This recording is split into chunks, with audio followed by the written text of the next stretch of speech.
In 1964, a group of people had the foresight to preserve wild places.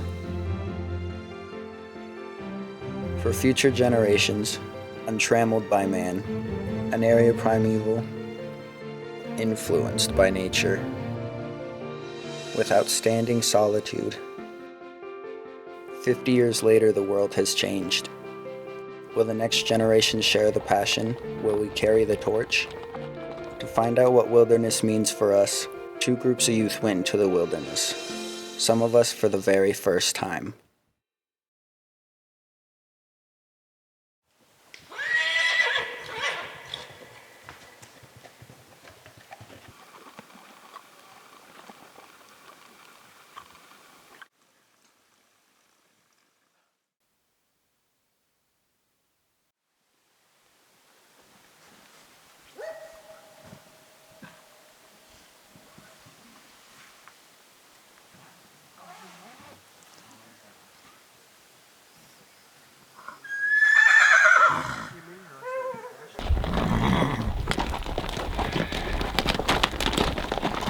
Way colder.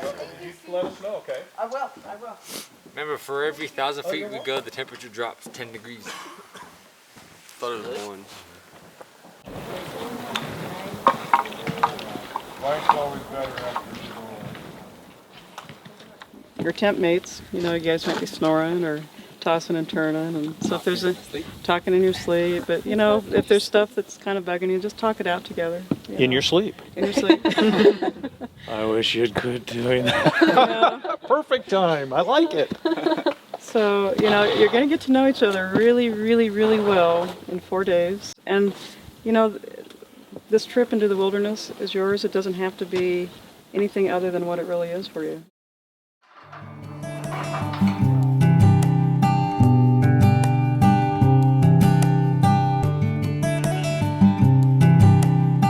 Backcountry Horsemen, Forest Service, and outfitters came together to look at ways that we could get youth out into the wilderness. We wanted to give them the opportunity to come out and experience firsthand the important things that wilderness has to offer.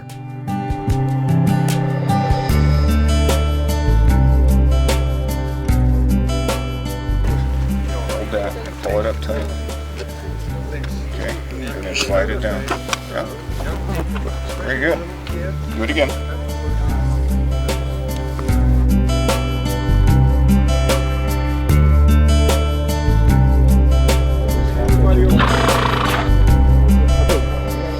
Because when the horse pulls on this one, you're going to pull it right off.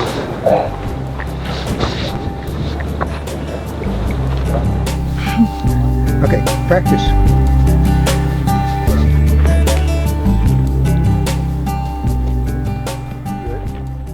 Why is stock use important? Well, the Wilderness Act of 1964 provided for two ways of transportation into the wilderness, and that was by horseback and by foot. And so our hope is that we can pass on to future generation those traditional ways of traveling, the skills that were used historically, and that they can carry those into the future.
whole country was wilderness a few hundred years ago, and you know, it has been developed and carved and built upon, roads built, fences. And I'm afraid if there wasn't a Wilderness Act, we would have very little country like this left.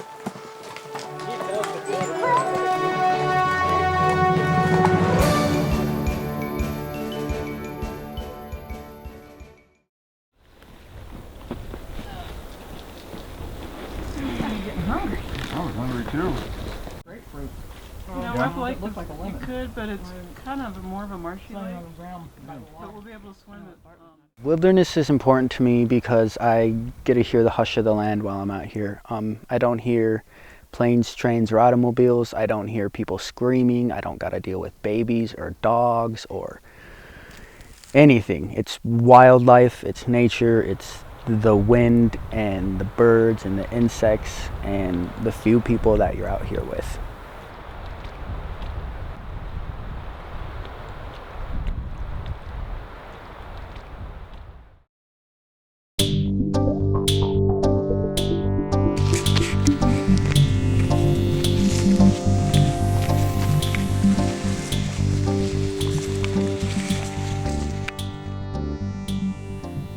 My name is Natalie Dawson, and I'm director of the Wilderness Institute at the University of Montana. I'm also a professor in the College of Forestry and Conservation. I've been running the Wilderness and Civilization program for 3 years now, and so this is my third time participating in our fall trek, which is the first component of a year-long program for students that come from all over the country and sometimes the world to do this program. Wilderness gives us the opportunity to feel like we may be the only ones who have ever been there. We're the only ones that have ever stood on the top of that mountain. We're the only ones that have ever swam in that alpine lake. We're the only ones that have seen that exact view. And it's such a special feeling to have that. And so it's very important when teaching students and bringing them into the wilderness to teach them these ethics, these values such as leave no trace and minimal impact use of an area, so that we leave an area and it's as if we were never there.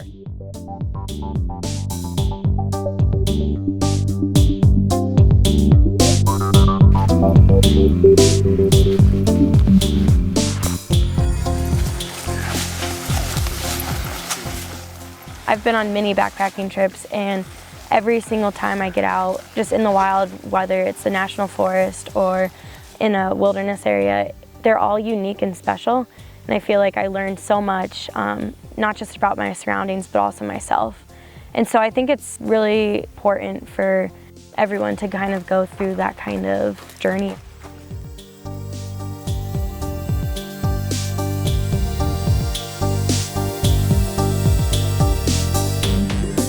Presence of the creeks.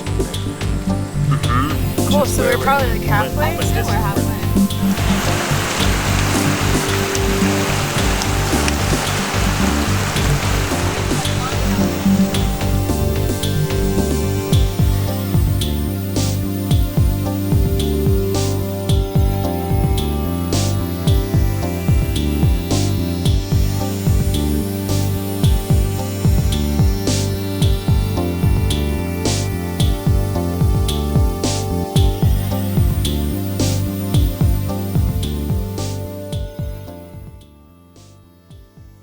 I'm Steve Kimball, and I'm the program manager for the Northern Region for Wilderness, Wild and Scenic Rivers, and Outfitters and Guides.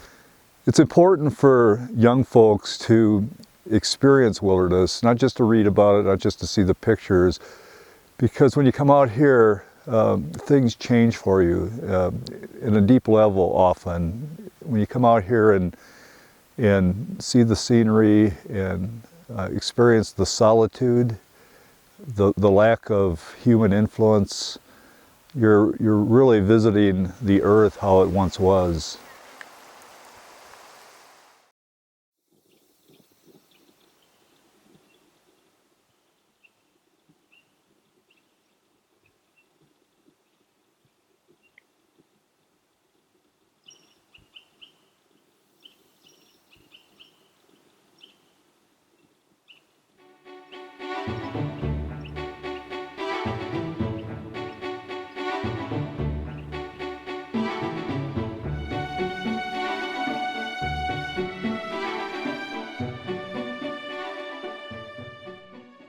The way I get inspired for being out in the wilderness is it just helps me concentrate more, because I don't concentrate very easily, and it just helps me like more like think about the things I want to do, like if I had more time to do it, like what I could do.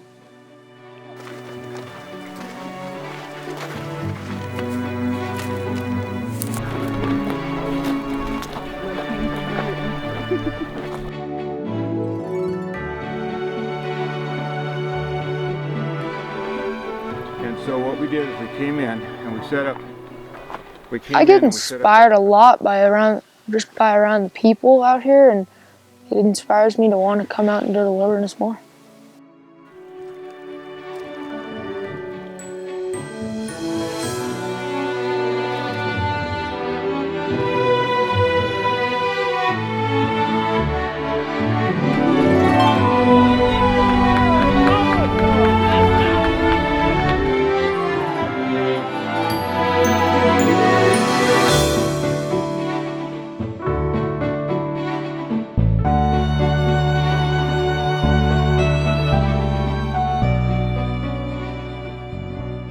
Any of these kids that come out here, especially if it's their first time, they're going to have some experiences and see some things that they've never seen before. And those will become memories that will stay with them for their lifetime. And they'll appreciate it, and they will fall in love with this country. They'll want to protect it. They'll want to continue to save it and save places like this. And so we have to introduce this to each generation along the way.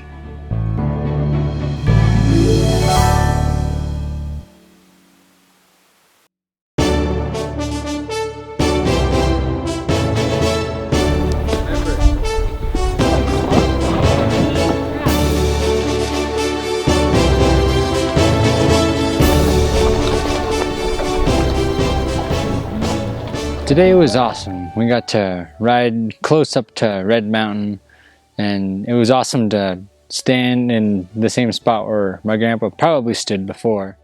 It was the best time of this whole trip. It was my favorite part. You could see like 100 miles in every direction, all the mountains, all the scenery, the entire wilderness. Having an experience like that is important to me because it allowed me to think deeper, I guess I could say, about like everything in my life, family, friends, school, sports, everything. As soon as we got off the horses, all of us kids kind of just ran up the mountain pretty much. We just kind of took off because personally I wanted to eat lunch on top of a mountain. And we got up there and it's like gorgeous. Wow.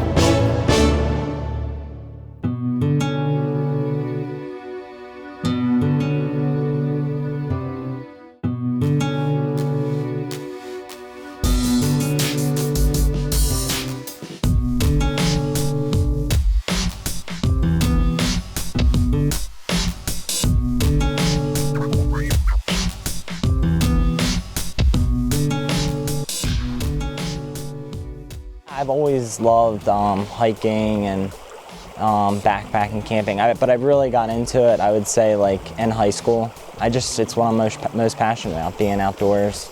It's when I feel most alive. It's just so beautiful, and especially in our world today, which is so full of distractions, technology, and other things. Really, I think a lot of people overlook the beauty of the natural world around them, which is a shame, but that's why, these wilderness areas are here.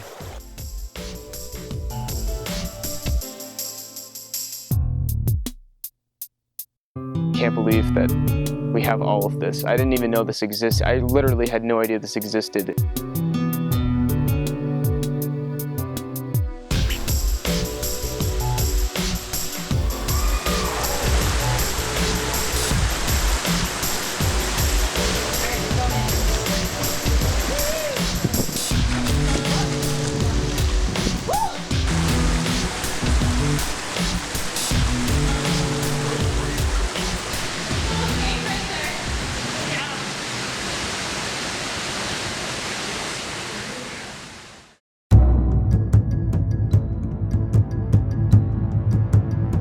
tomorrow's gonna hurt a lot.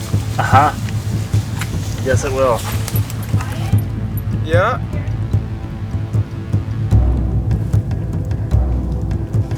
There's a tree going on my leg. One log to another and just miss my soul. Okay. So how far in do you think that went?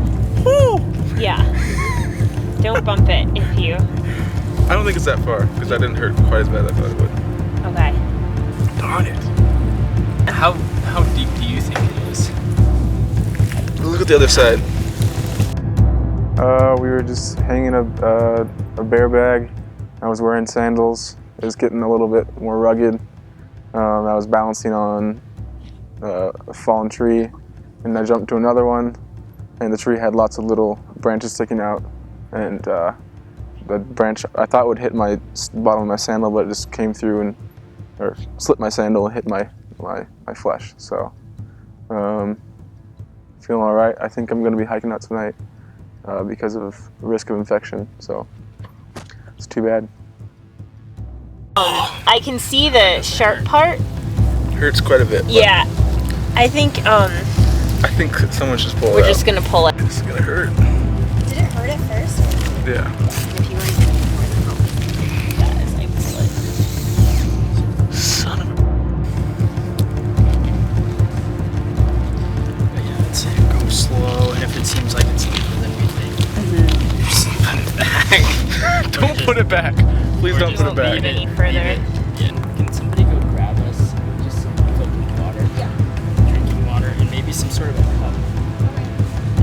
How do you feel right now on a scale of 1 to 10? 10 being 4. Crazy pain. 3. Okay. I feel it'll probably be close to a 7.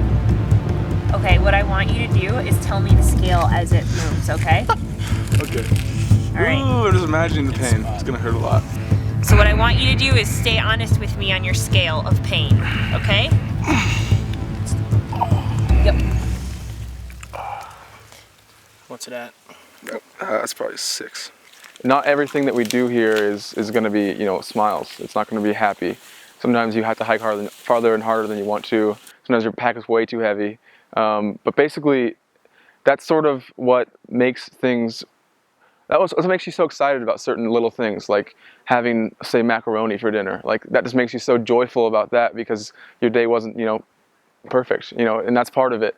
And that's also what helps you live so simply, is because through that kind of determination and kind of facing that pain, you cut all the haze out, and you learn to sort of feel tired and be hungry and deserve what you have.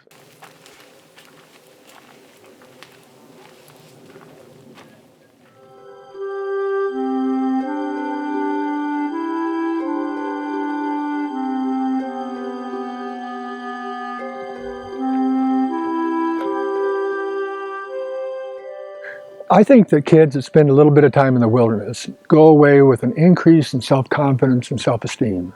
When you can go out into the wild and you can be out there for 2 or 3 or 4 days or a week or 2 weeks, if you backpack or ride horses or however you do it, you go away thinking, there's a lot that I didn't know I had the capability of doing. If I can do that, well, then I can probably do a lot of other things I didn't know that I could do.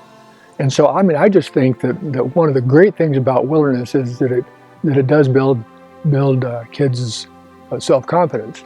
And of course, that then manifests itself into all sorts of advantages that they'll have now and in the future.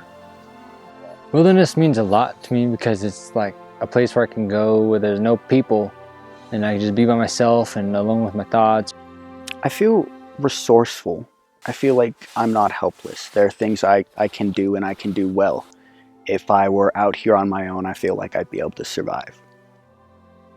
I feel strong when I'm out here. Like the fresh air is good, and I love it.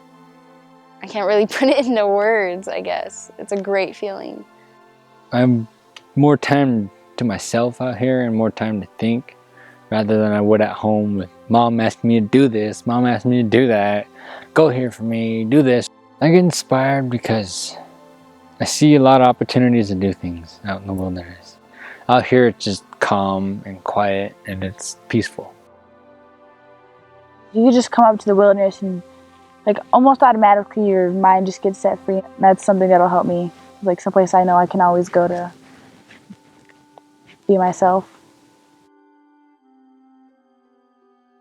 So my hope is that everybody that's on this trip and any other trip that they take in the wilderness, that after they leave, that they become some kind of an advocate for the continuing wilderness system. With anything in our system of government, if you don't have support for it, then it's going to change, it's going to disappear. And so we need to have people out in the wilderness to understand the value of wilderness and to become advocates for continuing to maintain the wilderness heritage that we have. When I'm in the wilderness, what I like most about myself is my ability to be present with where I'm at and to really observe and notice what's going on around me and use all my senses and feel what's happening and my place in the landscape. As I look into my future, I see wilderness as a place that I can go to for centering, for a place to relax, a place to find new adventures, new views, a different way to view the world, and a place of reflection for me. One of the most important things about wilderness for me is the solitude and just being out here and being completely alone but never lonely, that there's so much beauty and wild and life out here that I'm never lonely. And it's really a positive learning environment. Instead of, sitting in the classroom and reading in a textbook, this fossil came from this time period, or, these trees grow in this environment. You can actually come out and view those things for yourself, feel them, feel the texture, view the colors, and see those interact with each other. And I think that's, for me, the most valuable learning experience that I've had. I think the Wilderness Act, in the way it reads, slightly like poetry and definitely as a rather impassioned act as far as legal wording is concerned. I think it shows both foresight and aptitude for future generations that we don't really see that much. There are very few laws that we've passed where we've thought about 10, 12, 15 generations down the road. And the Wilderness Act is really and truly one of those only bills that was passed in order to save things for future generations. Knowing that people 50 years ago worked to save wilderness makes me feel really reassured and like I have company in how I feel about the world and my way of interacting with it. And it's also inspiring in that it gives me energy and hope to go forward and also continue that fight.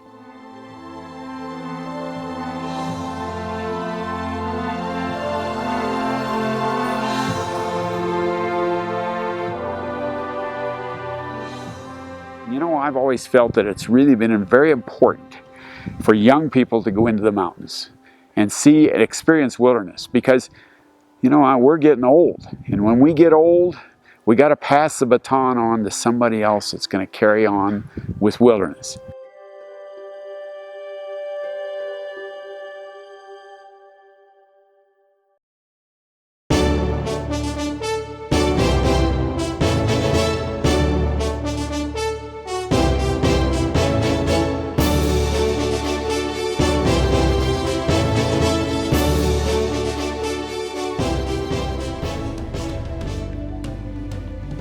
Thinking about what I would say to people who fought for the Wilderness Act is a tough question. I could probably spend countless amount of time thinking about what I'd want to say to them. I mean, the most obvious thing is thank you. I would have to say to all the people that created wilderness, just thank you. I would say the people who fought for the Wilderness Act would a big thank you, because if it wasn't for them, I would be sitting like right here, right now. To those who fought for this wilderness, I would say thank you, that this is such an important part of our society, and to preserve it for their generation and for my generation and for future generations deserves a big thanks. If I could meet the founders of the Wilderness Act, I would say thank you. I mean, I think what they did was incredible. If I had a chance to talk to the people who made this happen, who fought for the wilderness, I would say thank you. Like, they did a wonderful thing. I would not be able to say thank you enough.